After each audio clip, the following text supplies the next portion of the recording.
Harstin agus fáilte go fhrógraim ile de SpeakGaelic. Ha mi iad víran me bhain cóirí a fhrógraim seo, leis go raibh cúspad a hain ar a bhfuil mi go matgéal.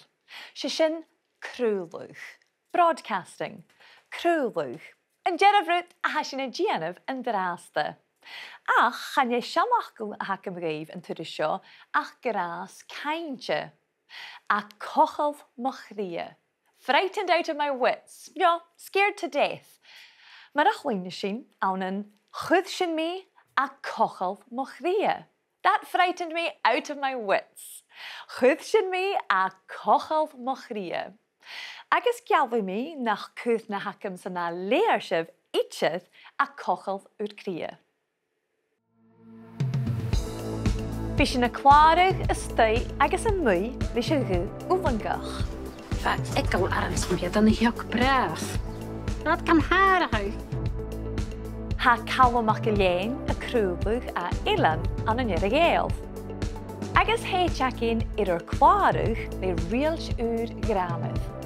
Cremig yn yw, ach, yn addach, yn sriach y pen, agus, biachgad i'r pad.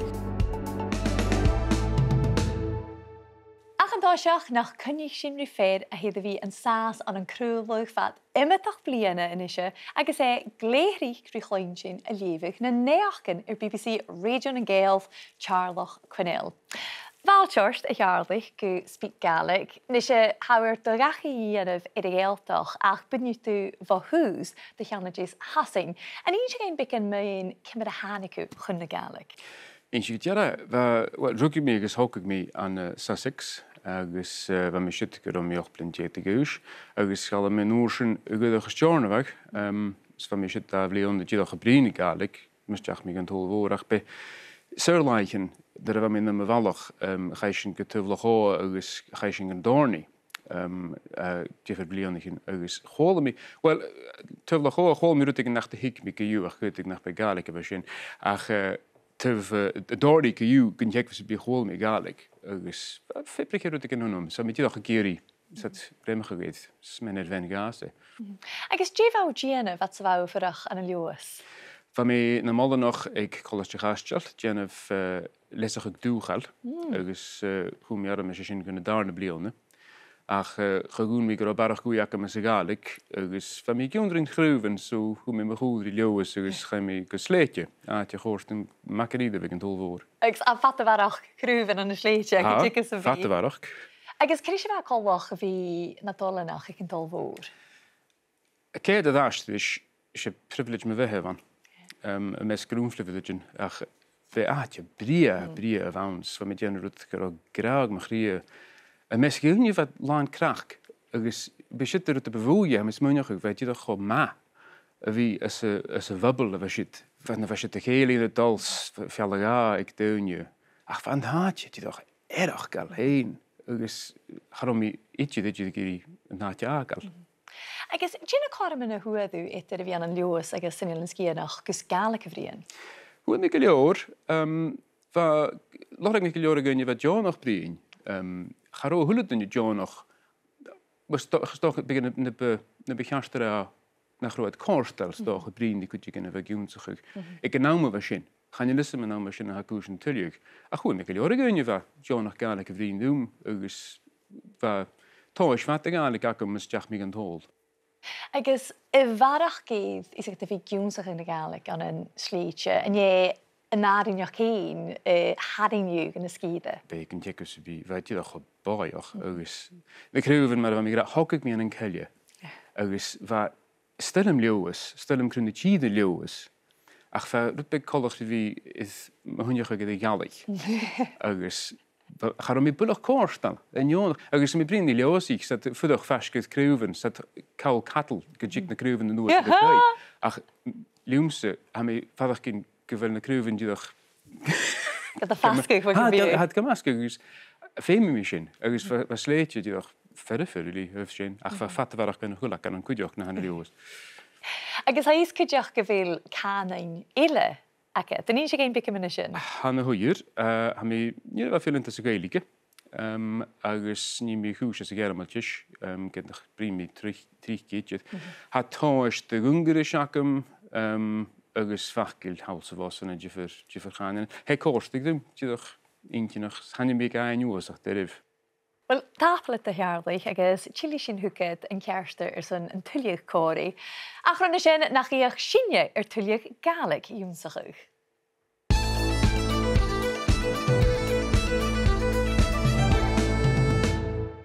Nis a cháir sin, ha dáchéist ac am gaibh a chhuinear go tríoch an suíchan dúnsachaí. A bhfuil sibh gam lentain agus a bhfuil sibh gam thuig sin. Ha sin a dolachur bicanúne seachad a bríon mú gam, ga agus gan. Hachar sin rua bula roia san teug gríomhach in the active sense, san teug gríomhach. Ach ver sin súl iad ga an san teug ullangach in the passive sense, san teug ullangach. Cleach sin gam an an sentence mar seo. Hashiv gam chláirúch. You are recording me. Hashiv gam chláirúch. Ach nan big sin san I am being recorded ira. Chanig sin hami gam chláirúch. Hami gam chláirúch. Bí an struchter ga dún in a tíliach dan enjemer, the noun.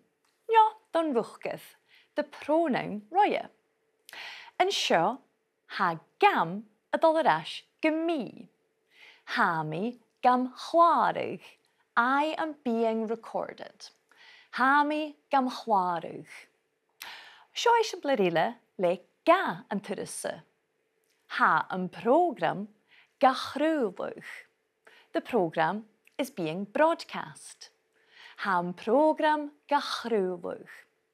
Agus leis go bhfuil a program firan, masculine, sé ga chrúlúch a bheith saon. Ga chrúlúch. Agus mas glóis sin a rörst, is an blarile ach le gan. Van a sinnetrin gan chláirúch, gach de marst. The singers were being recorded every Tuesday. Van a sinnetrin gan chláirúch, gach de marst. Mar is tríche chafi sin a cleachcu seo ach san trá láthirach agus san trá chechte in the past and present tenses. San trá láthirach, san trá chechte. Agus cainigh mar a sábhaist go lorach sibh tuilleach fiosraí mna seo an láirithecin. Dise nach tuil sin an lot fic far a bhfuil sionach ga chláirúch. Hey, Afi, had Camille meg an rasta. Hashin crucifixion. Gléadh.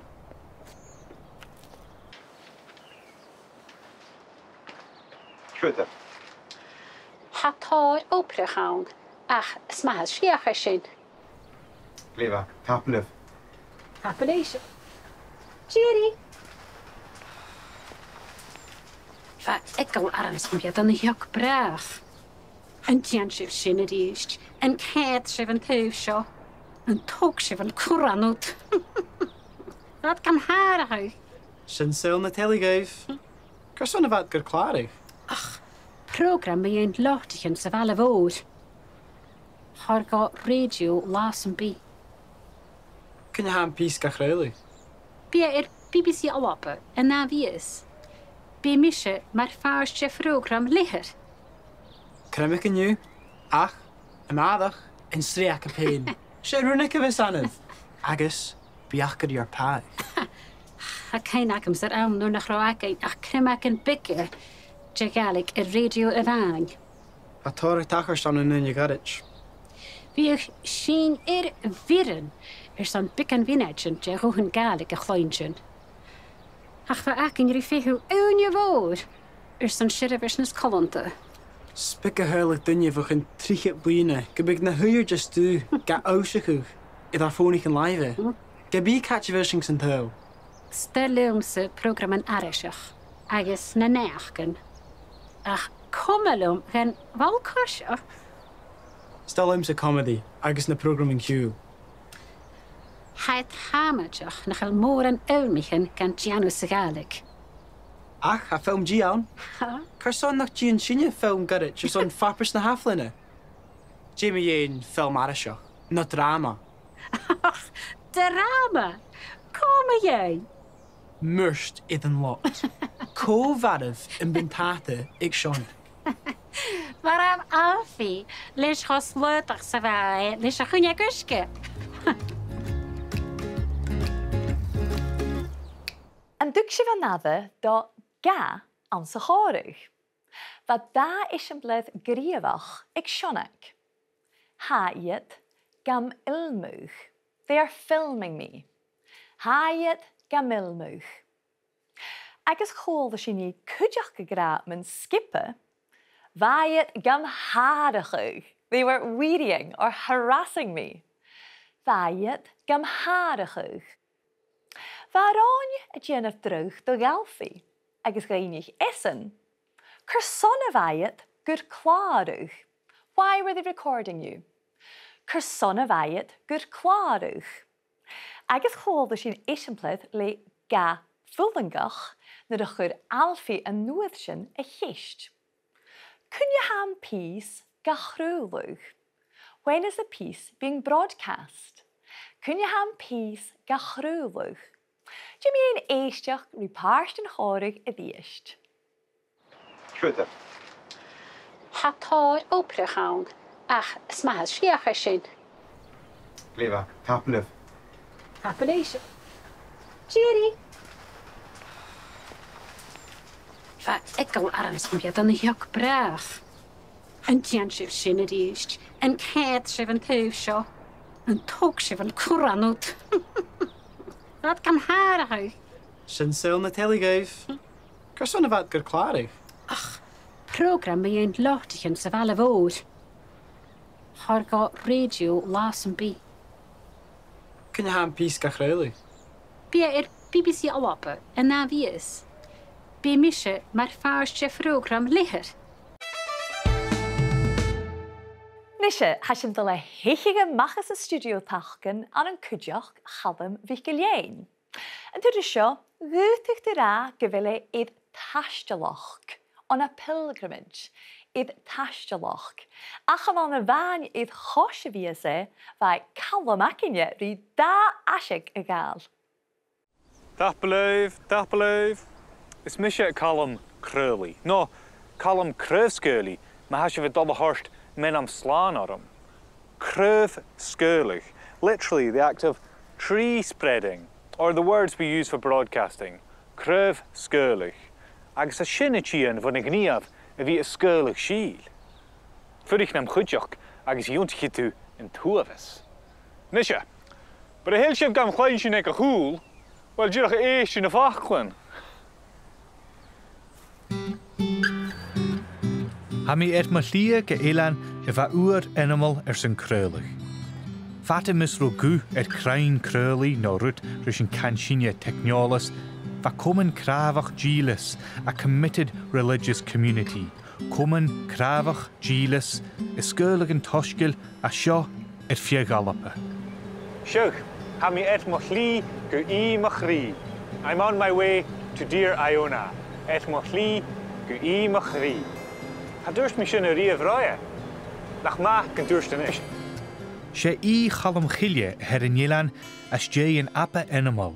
Va kutcherie na manich chriastal, fioch ni gael is crynich jompachuch. Convert jompachuch. Van a manich kreulig neach na hoprach agus gnieven na nerv troljorichen. Can het nach Ilan aan een dunje? Ach seo Calum MacIlleathain agus is misje Calum agus seo MacIlleathain. Sauna Canada ha Tobin Lewis va hús, ach ha inisje fyrach in Yelan. Be a ciawl liorichen. Bookbinding. A ciawl liorichen. My love was book design. I've always been a massive book nerd.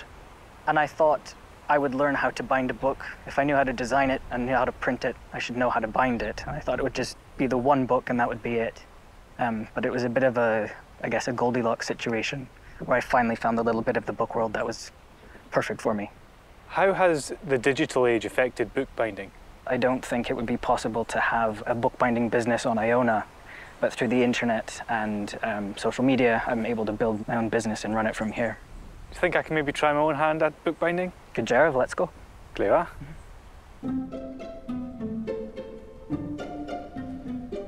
So what we're going to do today is a very, very, very basic binding. We always want to fold the paper with the grain. I've done a bend test is the one that I most often use. Just sort of squished, and you can feel that it wants to bend one way, but not stiff that way, isn't it? Yeah. Chanil Cala Sharlom, na vi a cruach rutiken lem live hain. Chanil bechter. Great. It's called a talking book when it opens like that. Okay. So we do a couple things to remove some of that air and have it sit together better. So you've got a bone folder there. Yes. So press down in the center and push out. And press down on the center and pull towards you. Oh, okay. Just do that a couple of times. So you can see already that's sitting better. Barely opens now, yeah. Yeah. Great. So we're gonna undo all that hard work by sewing it. So we're gonna punch 3 holes and then just punch down. Great. So we're gonna start on the inside of the book.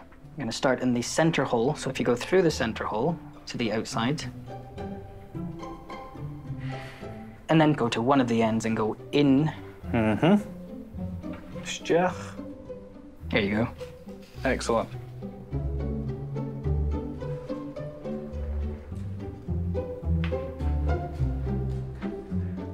Brilliant. So we're going to tie it off.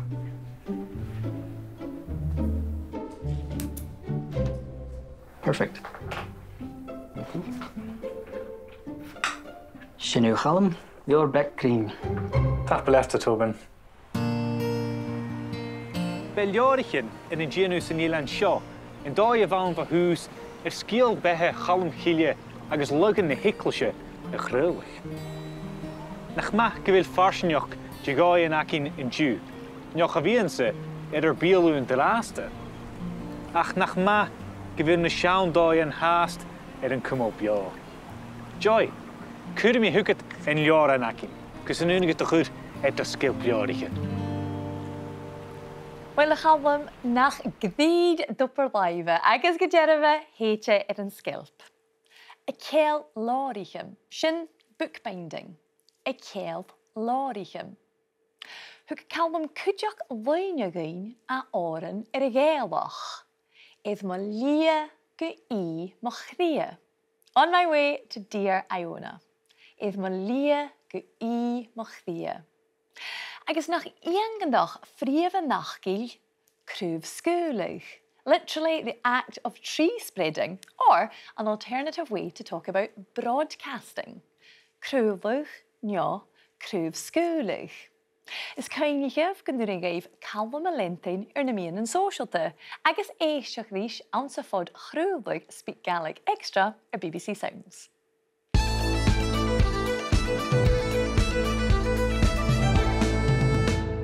A bhí tálaigh rá go bhfuil Teàrlach Quinnell arás cóilbhruim, agus a Teàrlach sé cruúlbh cúspid a fhrógraim seo. A ní sé géin mar a háisiú héin an núpar cruúlbh. Bang diolchta ag ag mi yn so mór, agus fa mi jeisel dim a chwrs i chéims chwm i siach at y sawrig yn y sleitje, char mi bloch ag i sleitje agal. Agus chwm i siach son opper ag y BBC, agus hwyd mi agus siach blin diogli fyrst am I haas dawn. Agus di ha chod tarinach ut mi'n opper chrúlbh? Eintje nach uit jennetje fyrruten. Oedenen biw fein únige saursers dan rutten is wel oeja geteen raunzig gesonritje. Ha sin ik orster hem gemoor. Heetjes is dat toch snaaf trouwt is wel oei voor aget. Ha sin eintje nog agus sin ma. Dat kan hem sin ein. Ach, in de sintje niet in Goethe gewie, van hou jennetje verruten gachla. Ik heb Jenny, hou rutten dat die alachtje tachers gachla. Zo gaan jullie door in joch. Ik zeg ook het er ha cruúlbh dat veach a húf canan agus cultúr na Gaelic. As a zulles je welsin a mis mundige wille riete nog. Hij torst dunje kolig. Hij torst garm te gunje nach bierbrine Gaelic stogen voor de wel het gelaigel a Gaelic gleintje. Gedera vet ja de wie eder radio kudjoch, maar ook dat. Agus hij kummel a gaan aan an an intin gúne fanach biad gabrín trich. Sin go mama cudrumach súli mi. Agus ha gach siad a bhí seán san láthán étar a bhí radio agus an television ach chuideach lálach lín na BBC. Well, a sin fír agus go dtíad a saon sean sin a háiseach a chaim mastag chun atas men bhain heisina a dhéanú ha neach gan inise ga feilseach sa Gaelic thula lá chahór i láirich lín sin. Agus be si a chéadú an an neachtrií a cha sin a dhéanú smunig go maion sé rút caran anasach a sin. Agus an túhas idir gáil suas well had sé. A mí creidir go bhfuil coit na déag na sin an bháis sin i gníortháiseach. Sfuit i duine rút an úra lévig thula láigin heachcain. Fuúta go ddíigeh. A cha is go nach chaú ítear na tábh na nach chaú gopa ar na néach go leis go bhfuil croich jacket. Be mé dul gopa is an fós. Ha croich jackin is an dhélan dú a tóir oprach a luib sin agus ha bísna garach ar chuid bíar fatcha bhór. Ceirich agus bísna rairich a dábhúch mar a stríchgur an táirug, sgur glasríks messens, gena fior, srúta mar sin ha tóir a dhéanú. Agus ma bhís minute fóise ite agus han leis am cimir, ha bí tuig sin go bhfuil chuideach a tucail chuirichan. Bí agus séisiid crack na cúise sé bhí féin na húne de hon. Uadan an bí tachart. Na cuirichan na siad na bátichin becéad an déanaan le slachtan agus canavas agus tear nó creicin bá. Be mé gin déanú agus cha bhí mé gin déanú go tríic sa behuilm a dhéanú. Ach stelle mé go mór agus a tlachhfuí a bhí Jo ahín fras an téú siad hanil mór an na seána sin. Chanil ite. Agus dé bhearlach chuirigh tú iad cuirichan, i ricils go bhfuil duine nach tuig sin. Coracle. Agus mé dhéirigh a chearlaigh mar éad a ha déirigh ag bí fachlainn is apparstin a thula lá, dé an appars Gaelic i searlaith agus curson.